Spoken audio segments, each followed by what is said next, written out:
Hi guys! Welcome to my YouTube channel. Please like, subscribe our channel for today's video nga ni ay we are not feeling well still.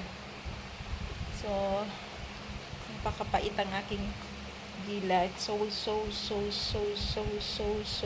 pait-pait ganon.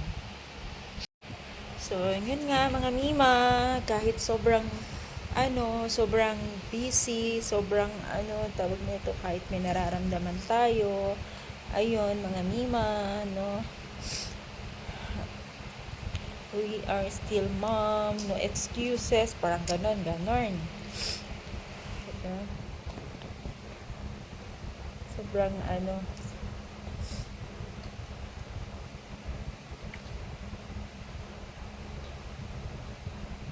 kailangan natin obligahan, kailangan natin gawin ng ating obligasyon bilang isang nanay kahit may sakit. So kasi naman